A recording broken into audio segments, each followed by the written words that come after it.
Welcome to the Leadership Conversations podcast. I'm your host, Jono White. I'm the founder and principal consultant of Clarity.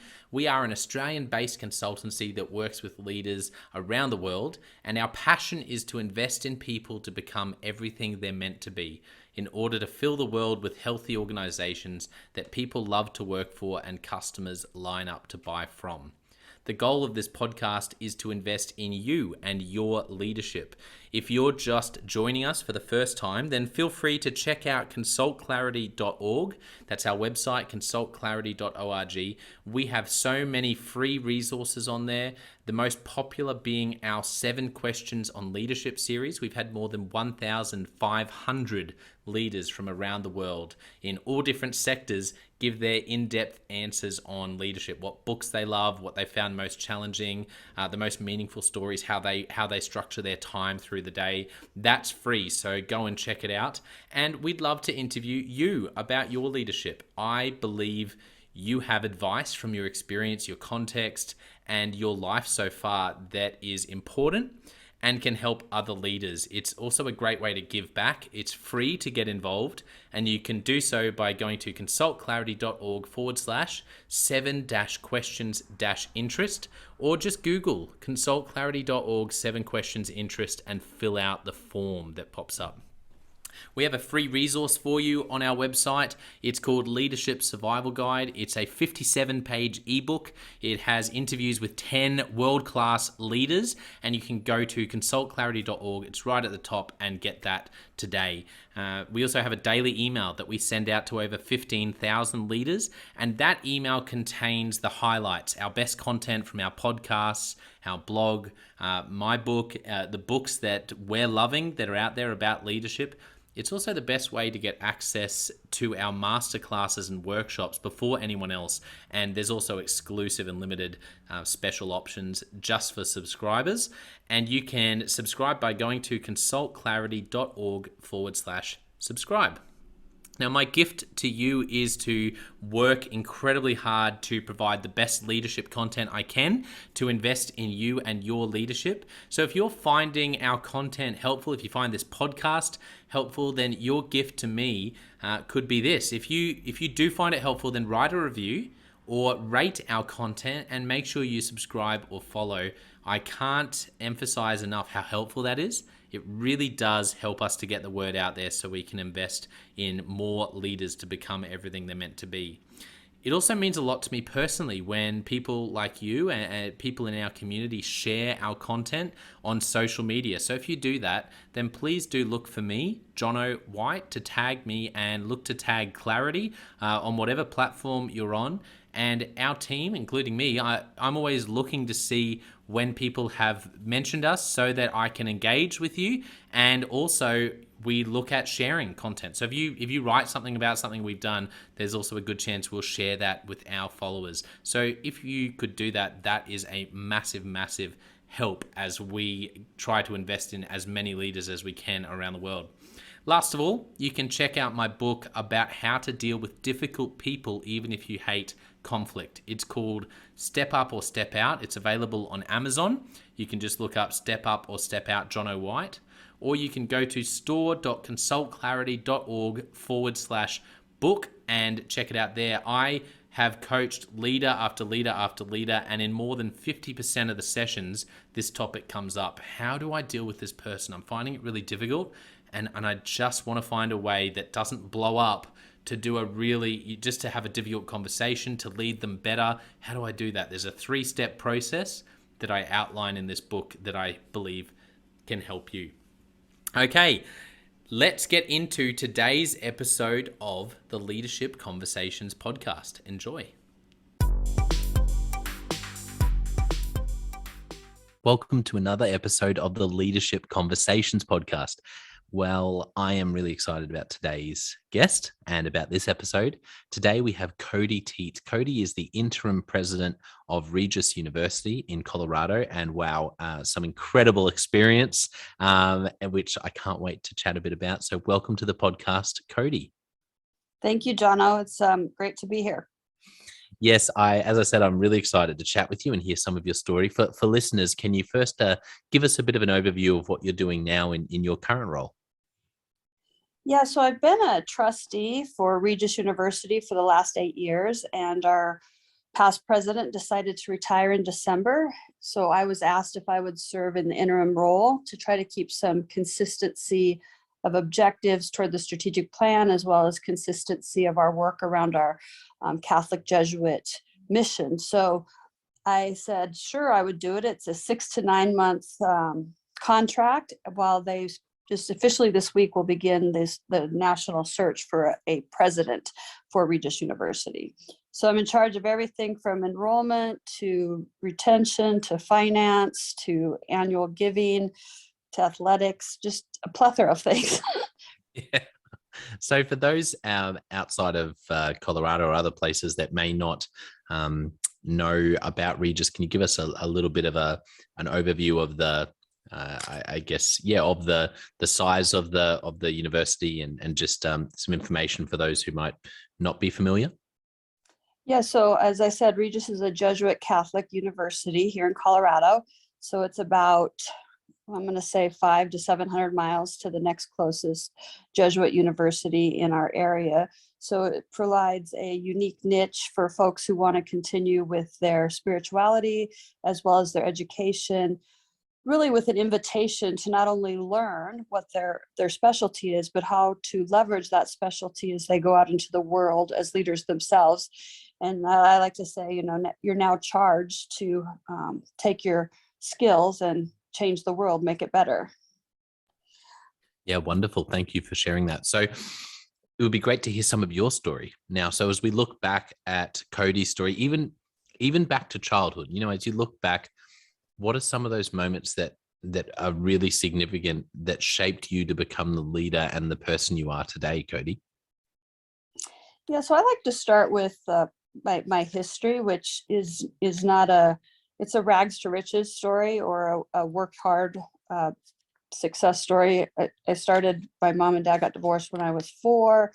We were on welfare for several years and went to school, middle and elementary school in what I call very diverse schools, where actually Caucasian students were the minority and Latina students were the majority. So what I learned through all of that is resilience, and most importantly, diversity of thought, diversity of color, which as I've grown through my career, that has been invaluable in that I have been able to be an architect of both culture and diversity in every role I've had to take the organization to the next level. And I feel that had the times not been as hard as they were while they were younger, I might not have some of the skill sets that I have today.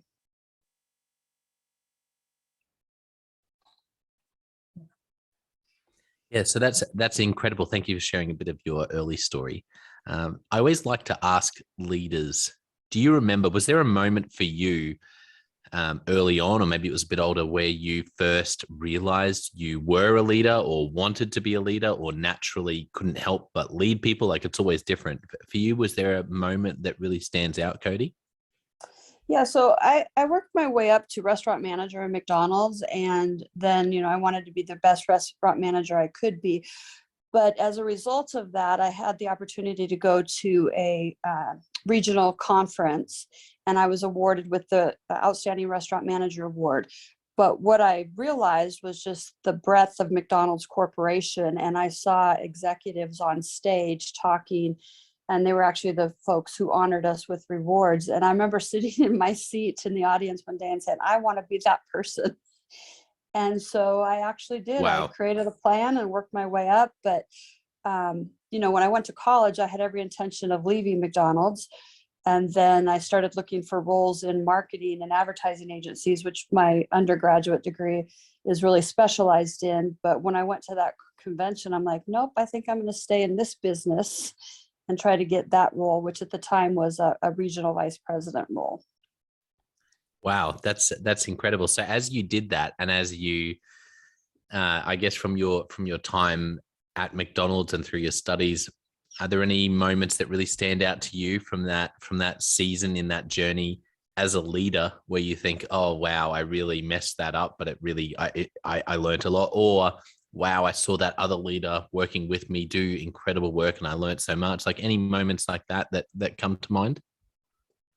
I think all of us have times where we wish we could have had a do-over, right?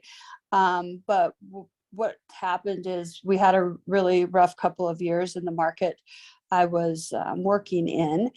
And what I realized is that I was not taking enough ownership of my market. And I ended up starting to benchmark with other leaders. And most importantly, I went to Canada to benchmark with the vice president of Canada. And when I came back, I realized I need to run my business unit, which happened to be doing about 1.75 billion, that I needed to run it more like he was running Canada, which was, I was the CEO of my country. And I started taking the perspective that my market was my country. And I started taking, I would just say more, I was driven more to make things happen versus being told what to happen. And I think that's part of the franchise organization where I felt that, you know, we're all told how to act, behave, what to do within a framework with very little liberty to push outside that box. But what I learned is that actually they want folks who are more innovative, who are more strategic, who don't always do the company way, but they're thoughtful of why they push the boundaries on the company way. You know, so obviously I didn't do anything too bad to get fired, but it taught me a lot that, you know, when you take full ownership of something and you're willing to fight for what you know is right within that market, because obviously Arizona in particular is very different than Utah, is different than Alabama. So you really have to start thinking about how do you leverage those differences to become strengths. I really love that you're talking about this, because I think it's easy to talk about leadership sometimes in a role like you're in now, where you're the interim president. Like you said, you're responsible for all these things, and yes, there's the board. But one thing I hear a lot from leaders I work with who are in some sort of role where they're responsible for a department, a region, a team, but they're not the CEO of the whole organization.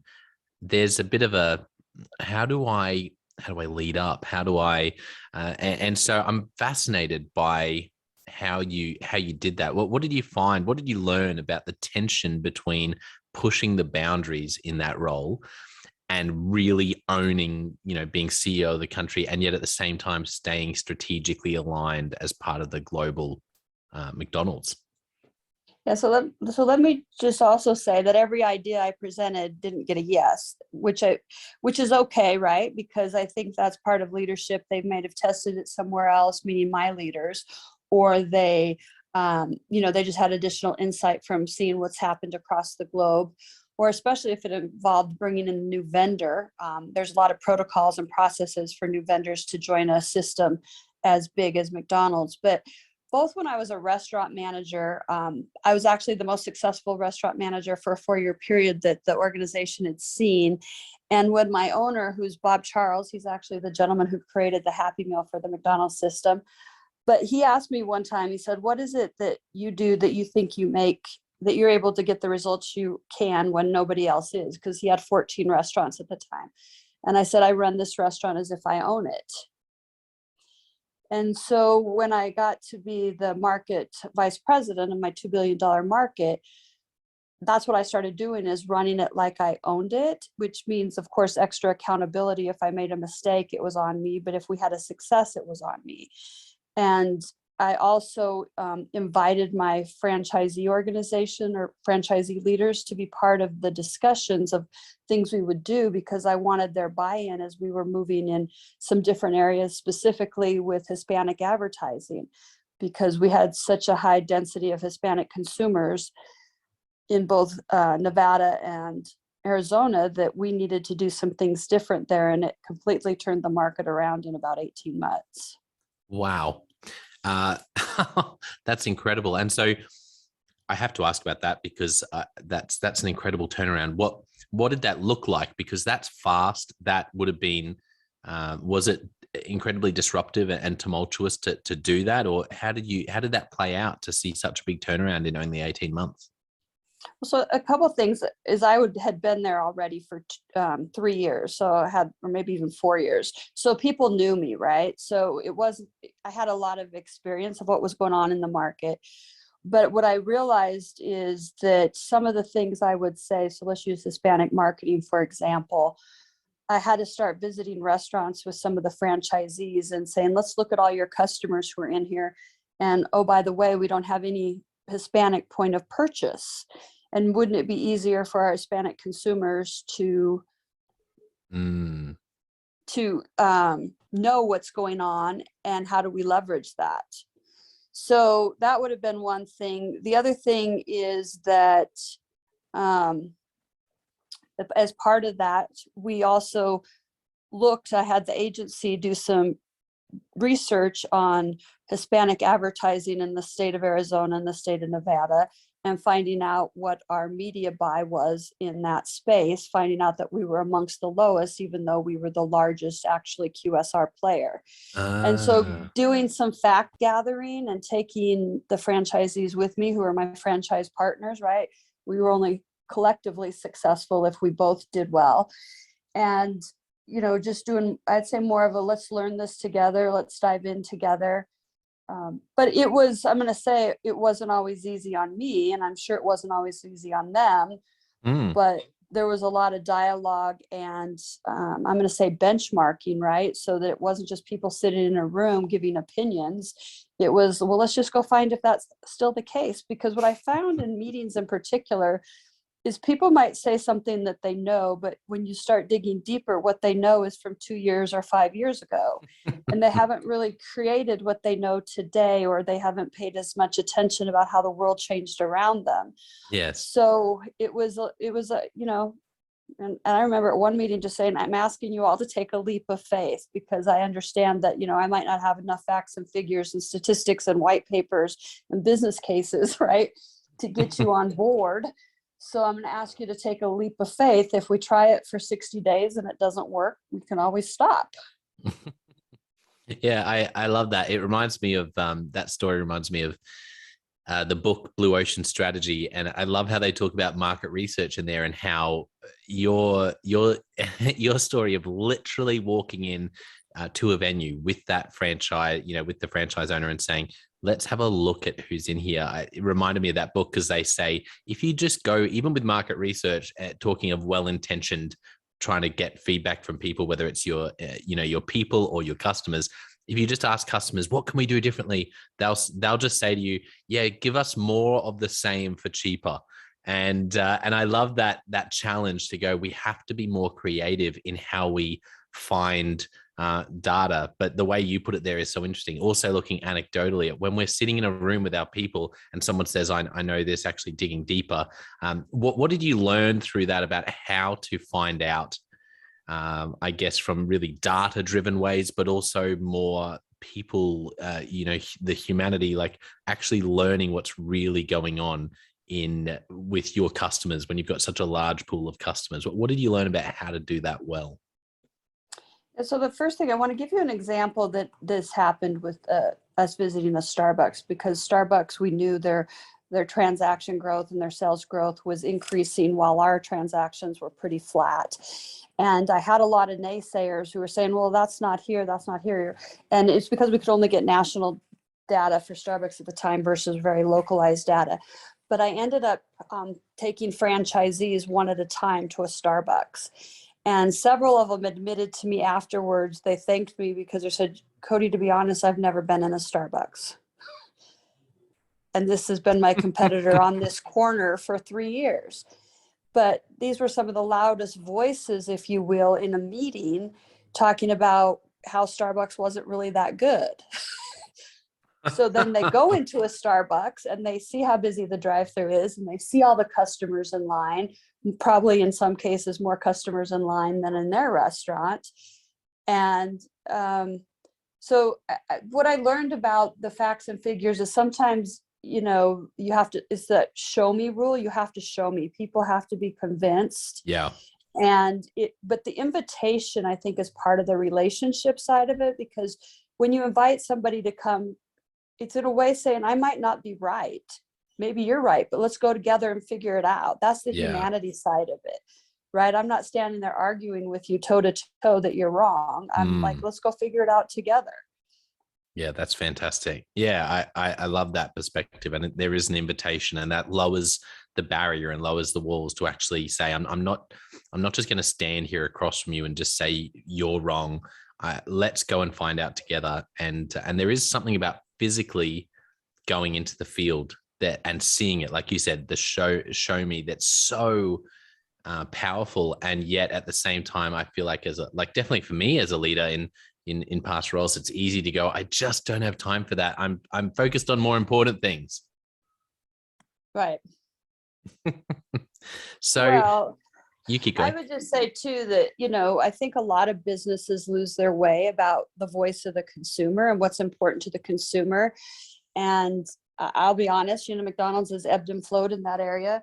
And having worked for a franchisee, I think that because I, started when I was 16 and I worked with this franchisee till I was 35, that's what he did with us.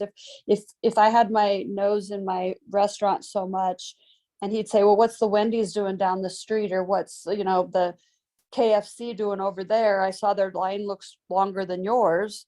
And I'd say, I have no idea. And he'd say, well, get in my car, let's go look. And, I think from that early time, though, it was safe to not know everything. And it was safe to go find, I don't know how to, but I think a lot of times leaders get in the mindset of I have to know everything. And even if I'm wrong, I'll die on my sword proving that I'm right. Mm-hmm. And, I was, I guess, blessed in a way to never have to fight through any of that, and not with any of my McDonald's corporation leaders either. It was always very empowering and two-way dialogue and discussion, I guess I'd say. That's such a great story that he would say that, because I think that is such a great example of that. That's wonderful leadership, and that you got to experience that, and that was really formative for you. And then you were really doing the same thing, but at a different level, taking franchisors out or franchisees out to actually, to take them out and look at different locations is just wonderful. I loved what you said about your record 4 years as a store manager, and I find that so inspiring, and I think that's an incredible achievement. And I know that would have shaped so much of your leadership when you were at that higher level. But I want to ask, when you were in the store, when you were a store manager, what was some of the other leadership lessons you learned from being on the front line, day to day, face to face with the customers, like you just shared there about literally going down the road to Wendy's and seeing what they're doing? Were there any other lessons that you learned in the store that have really stayed true and stayed very important through your whole career? Yeah, I would say the number one thing, if somebody said to me, and part of the reason I was asked to take this interim board position or this interim president position, is because my superpower is around people development. And so I've always been a big believer of helping anybody who works for me to achieve their goals. So whether that's an employee who works in the kitchen and wants to work up front, or whether it's a part-time manager who wants to become a restaurant manager, I really worked hard to recognize and reward the individuals. I also did performance reviews, which not a lot of the restaurants did at the time.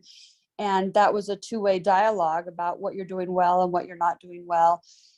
But I can say through my whole career, I've had the lowest turnover in Bob Charles's organization when I was a restaurant manager. Wow. The lowest turnover when I was a general manager and market VP, with the highest development of other VPs. My boss even told me, Cody, we're going to send this person to you because you're either going to make them great or make them go follow a different passion, because you're going to put in the time, effort, and energy to develop the person and at the same time be honest with them. So I feel like, to me, when you say what's your proudest moments in any job I've ever had, it's helping somebody who worked for me achieve the goal that they wanted and that I just enabled. They did it, right? They did all the work, but they took the coaching and they created their own opportunities to get there. That's so good. So I just can't help but ask more about that, because I can just imagine all of the listeners, whether they're entrepreneurs, small business owners, or CEOs, or, with hundreds or thousands of staff, thinking that is something I want to do even better, is retain people. I know you just unpacked some of what you did there, which is really simple but brilliant, which is focus on helping them, get what they want, to take that person who's in the kitchen and wants to be on the front, to help them get there. What other tips would you give, and what other reasons do you think you were able to have such great retention in those different roles? So I'm going to use the word accountability, and a lot of people don't like that word because they always focus on the negative accountability. But I look at accountability as a spectrum, right? And so at the one far side of the spectrum, it's all about rewards and recognition. And at the other side of the spectrum is probably, if you don't get better, I'm going to have to fire you, right?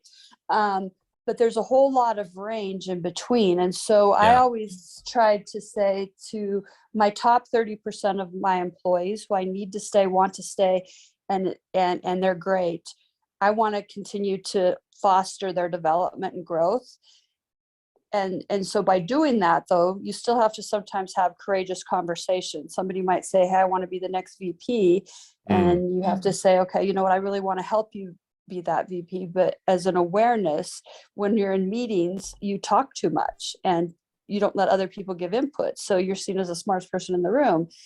And then they take that information, right? They know that I'm giving it in a loving way to help them be better, that then they improve on those skills. And I can say 90% of all the folks who I've worked with, who I've known what they wanted to do, I've helped them get there. But there's a consistency around accountability, in that if you set up programs, processes, rules, systems, whatever word you want to use, you have to hold people accountable to those. Because what I've also learned is if there's no accountability, your best players play down a level because they see you're not holding people accountable. So why are they busting their, to get it done? And yet these other folks, nothing happens to them if they don't. Yeah. So you really have to enable that, where I'm talking to the bottom 30%, and sometimes there's a consequence, right? Sometimes it's training, sometimes it's lack of motivation or desire, but you're rewarding and recognizing the top 30%, which really shows people it can be done. Because if you highlight and put them in light some way, whether that's a newsletter, a reward, a banquet, people see, oh, I guess other people are doing it, so maybe I can too. That's so simple, but it's something that leader after leader after leader, and let's be honest, this is something I've really struggled with as well. But I love that perspective. And you're right, it's a two-edged sword when you don't do accountability, because not only are you missing out on pushing those people who are underperforming to improve, but you either lose performance, or sometimes you even lose them altogether, because they go, you know what, I'm going to work somewhere. Your best people will go, I'm going to go somewhere that challenges me. I'm going to go somewhere that rewards and me, and will hold poor performers to account. And those two things combined is like, they're a game changer. Either one of those is massive, losing your best people or not holding to account and pushing poor performers. But when you combine them, that's devastating for leaders who aren't doing that. What I've learned, and these are not my words, I probably went to some coaching or leadership training somewhere, but absent courageous conversations, people tell their own stories. And what I mean by that is sometimes, and I see this in every job I've had, in every organization, even when I've been consulting, that there's people who are afraid to confront somebody with bad news. Like, you didn't do so hot today, or can I provide you some coaching? Or, hey, I know you're trying to achieve this, but you were off mark. And without some of those conversations, the person can never reach the goals they aspire to. Where I look at it as, I will really want to help that person be that great, leader they want to be. So somebody's got to tell them. And then I say, and how can I help you? Because it's not just about dropping a bomb on them, right? It's about, and now how can I help you? Can I help you get to a class? Is there a leader you want to benchmark? Or I suggest a leader they want to benchmark. And I was always adamant in whoever the top 30% were. And I just say this, especially as you're in a larger organization, you need to know those people by name, because they're not only making a loyalty to the company, they're making loyalty to you as a person. Yeah. Yeah, that's great advice. And I can imagine, like you said, in a larger organization, that could be quite a large pool of people that you want to build and at least know their name and have that personal connection to you as well as the organization. Yeah, and if it depends on the size of the company, you might pick a smaller percentage, but of course, if you can do that, they know you care about them. And I'm sure you've heard this saying before, PPMMFI, which is please make me feel important. And that's how we all want to feel at work, right? And Yeah. so do we do enough of that, whether it's returning phone calls or returning emails or just even sending a happy birthday wish? Do we just know enough that our people know we know them and that we want to make them feel important to us? Yeah, and that's the thing, isn't it? It can be 30 seconds. It can be just 30 seconds to do that. But I love that. Please make me feel important. It's putting ourselves in other people's shoes and going, what are the things that I can do, particularly if you can be intentional and strategic around that, like you said, either around core behaviors that you want to reward, or particular people that you want to focus in on. And even if you do that, particularly for those in large organizations, and just like I love the handwritten note because I think Mm-hmm. it's such a simple, quick, easy, and very personal and very it's very meaningful for someone, particularly when it's thought, when there's a lot of thought behind it, and you're actively looking. And it's like, when you're looking for a particular car, if you start looking for a car, you'll see it everywhere on the road. And if you start writing notes or looking to say comments, or even just take them down in a notebook so you can come, later on, you'll start seeing those things. You start seeing the people and the little things they're doing, and you start noticing them because you're looking for them as well. Exactly. And that's such an important part of the culture that the leader sets at the top, because it's kind of like when you see the commercials where the little kids mimicking their mom and dad. Well, that's what employees end up doing. They begin doing the good or the bad, right? Yes. Habits that the shadow of a leader from Stephen Covey, it plays out over and over and over again. It's so true. Well, this is so much fun chatting with you. I want to jump into Leadership Express and ask you a few questions. Are you ready? Sure. Okay, what's a book that you've gifted to others? Yeah, one of my favorite books is The Way of the Shepherd, and it talks about how a boss has a responsibility and accountability to bring their people along, like a sheep herder would make sure nobody ate his sheep, none of them got away. Mm, And so it's very powerful. It has some spiritual undertones because it's written by both a business author and a pastor. hmm. But it's one of my favorite gifts to give because I don't think that a lot of people understand how important their internal teams are to them until Yeah, they start losing them and can't recoup. yeah, you're right. Great recommendation. Any great podcasts that you're listening to, or in terms of your experience and leadership in retail and in franchising and in education now, any other sources that they're really your go-to to read or to watch or to listen? Well, I've been doing a lot more since I've switched over to higher education, just reading in higher education journals, specifically Hmm. some of the journals for the Jesuit AJCU, which is American Jesuit College and University, or Association of Jesuit Colleges and Universities, and Hmm. really trying to understand the tension points that exist in higher ed, as well as challenges around return on investments with careers. So, yeah, I'm spending a lot more time digging into reading about those types of things. And also I'm spending more time just reading about what students' impression is of higher ed as they're going through high school these days from 9 through 12. And, Yes. as the media keeps saying, is a college education important? And while I Mm, think it is, I have one son who chose to only go for a couple of years, and I have another one who's in and doing really well. So mm, I also know that you don't always need higher ed to have a successful life or career path, if you will. So it's just yeah. really trying to understand so I can better, I guess, in a way, better inspire folks to give it another look if they're on the fence. Yeah, that's great. Really good thoughts. I want to ask you a couple of questions. What is a problem or challenge, a struggle, problem, challenge that leaders are facing? Let's go with firstly in franchising. So people who are in franchising and an industry that you spent a long time in, what do you see right now as a big challenge or problem leaders are facing?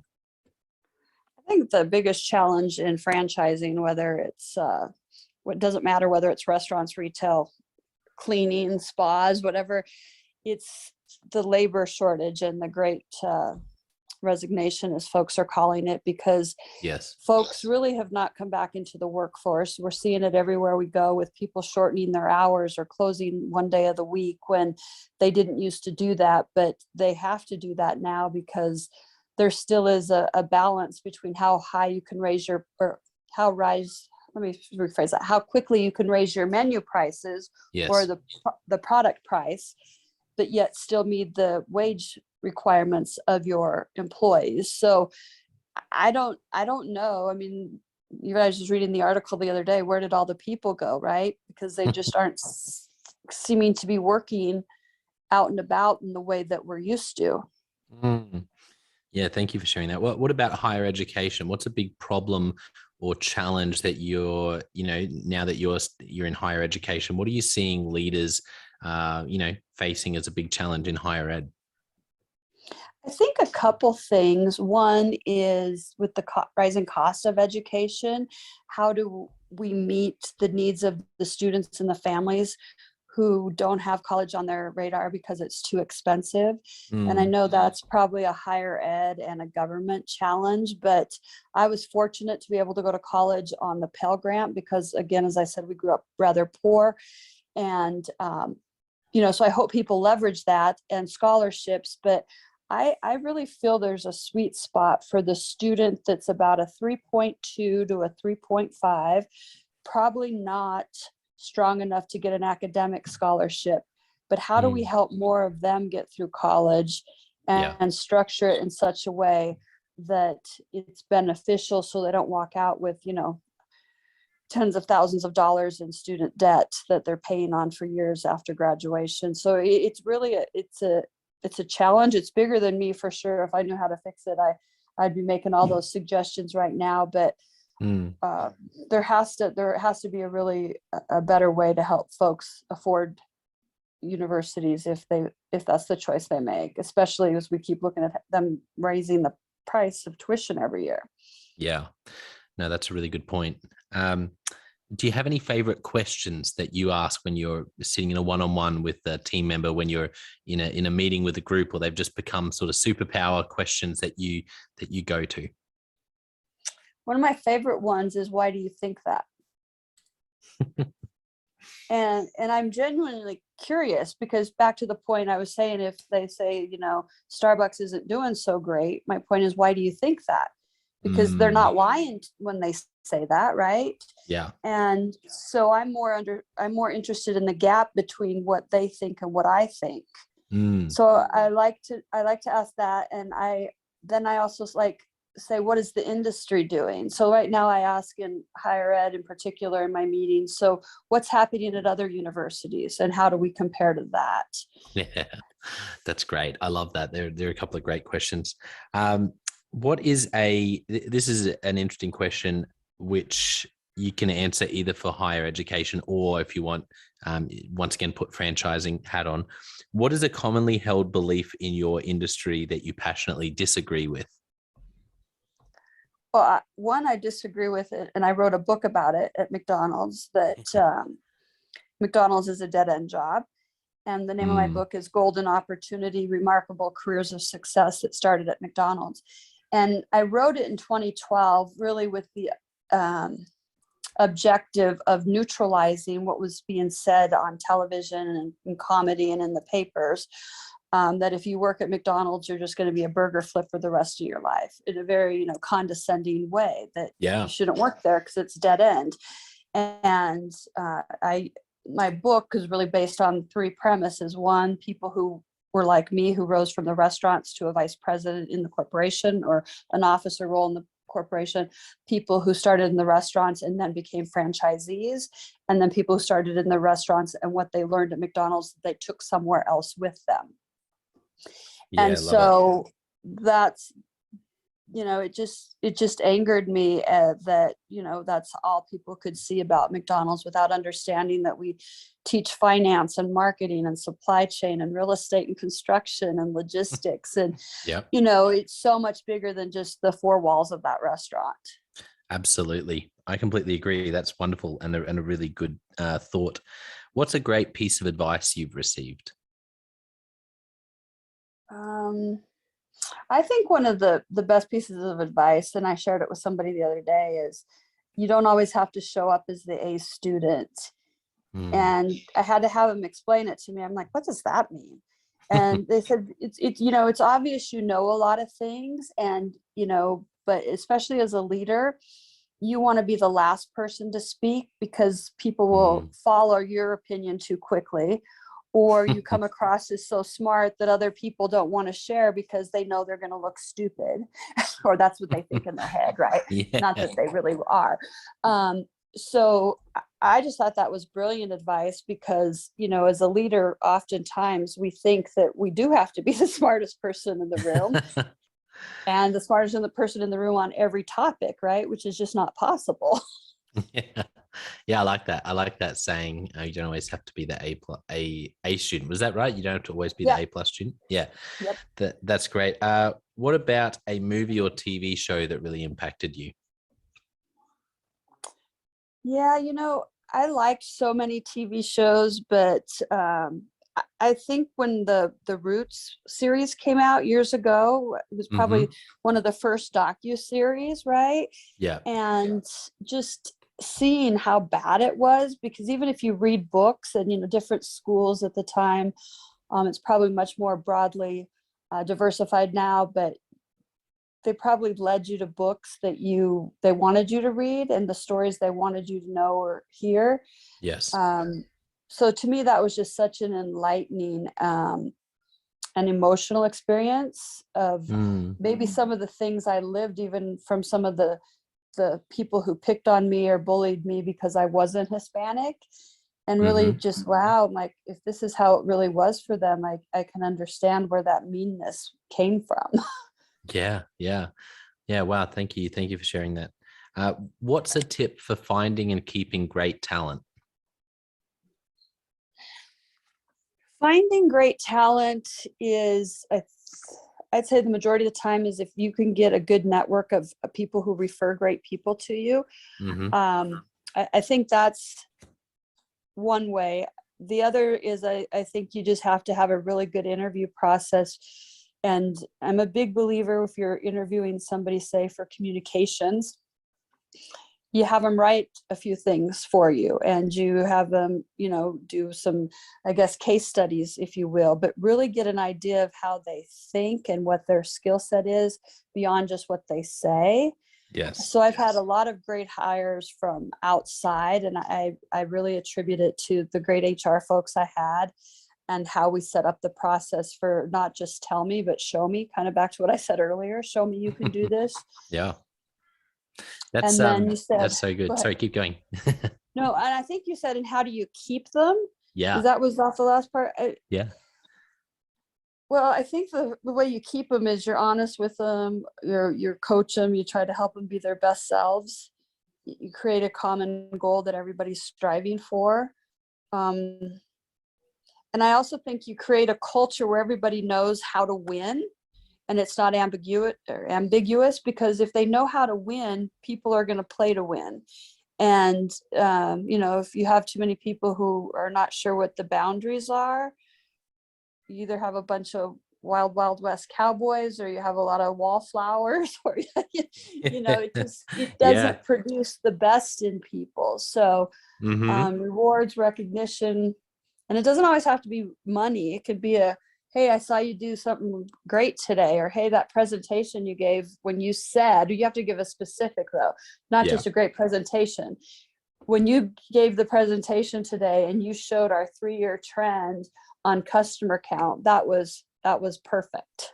Yeah, I love that. I remember, I can't remember what book it comes from, but this idea that keeping score and measuring and people knowing what a win is, it's the difference between and I do use a lot of sport analogies because I love sport. So, but this is a really helpful one. It's the difference between going down to the park and kicking a ball around with some friends versus being on a team with them, being 1-0 down in a game of soccer, as an example, 1-0 down with 5 minutes to go. What difference does each of those environments make to how you play? And the answer is it changes everything. With 1-0 down, Right. 5 minutes to go, if I'm on a team, I'm giving 120%. Whereas if I'm just kicking a ball around with some mates, I'm losing interest quickly and just there to have a good time. And that really stuck with me as the importance, just a testament to the importance of keeping score and measuring and outlining clearly what a win is.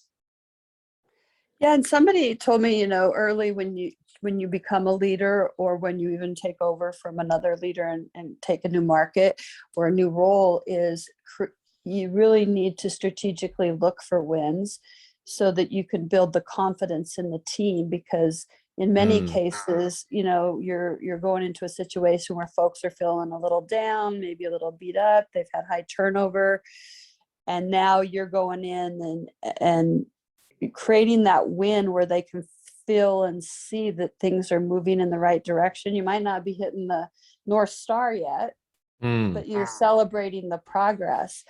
I think it just, energizes the team to take that next hurdle, if you will. Yeah, I love that. That's a great point. Look for the wins, search for the wins, particularly if you come in and you need to be doing a bit of transformation, and maybe you've got a team that's down on confidence. That can really build confidence. That's a wonderful thought. Last question: if you could only give one piece of leadership advice to a young leader, what would you say? Take care of your people. I always love it when there's a bit of a theme to a catch up, and that's and I couldn't think of a better theme, to tell you the truth. Take care of your people is a bit of a theme for everything I do. So that's just a wonderful landing point. For those who have really enjoyed today and might want to find you online and connect, through LinkedIn, etc., what's the best way for people to find you, Cody? Yeah, I am on LinkedIn and I am on Facebook. So I'm sure you're going to share something with the correct spelling that'll help them find me, but they can find me on both of those venues. Wonderful. We definitely will. Well, I want to thank our listeners for tuning in. This has been just a wonderful episode, and I feel like I've learned a lot today from Cody, and I know listeners will have as well. Don't forget, I also have the John O. White Leadership Podcast, where I give you tips on how to build a high performance team and how to cast vision and those sort of things, and the Leadership Question of the Day podcast, where I ask you a different question every day to put a stone in your shoe and make you uncomfortable as a leader. Because if we're going to grow, we need to get used to being uncomfortable. But I want to finish today by saying a massive thank you to Cody for being so generous. Just being such a delight to spend time with, and so much wisdom. And it's just been a real joy. Thank you, Cody. Thank you. I've enjoyed the time as well. Well, I hope you enjoyed that episode of the Leadership Conversations podcast as much as I did. If you're joining us for the first time, don't forget to check out consultclarity.org. That's our website, consultclarity.org. We have so many free resources on there, including our 7 Questions on Leadership series. We've had more than 1,500 leaders from all over the world in all different roles, in different industries, answer these 7 questions on leadership, and leaders give these in-depth answers around how they spend their time, a book that's been significant for them. It's just a gold mine. It's completely free to access, so go to consultclarity.org and look for that. We'd also love to interview you about your leadership. I believe your experience, your life, your context means that you have advice on leadership that other leaders can learn from. Yes, you, if you're going, not me, well, no, I really believe you would have something to add. So if you're looking for a way to give back, it's completely free to get involved. And we would love to interview you through the 7 Questions on Leadership. You just go to consultclarity.org/7-questions-interest, or Google consultclarity.org 7 questions interest and fill out the form and get involved. We have a free resource on our website called the Leadership Survival Guide. It's a 57-page ebook, 10 world-class leaders giving their thoughts on leadership, and that's completely free. It's available on our homepage, consultclarity.org, right at the top, so make sure you go and get that and download it today.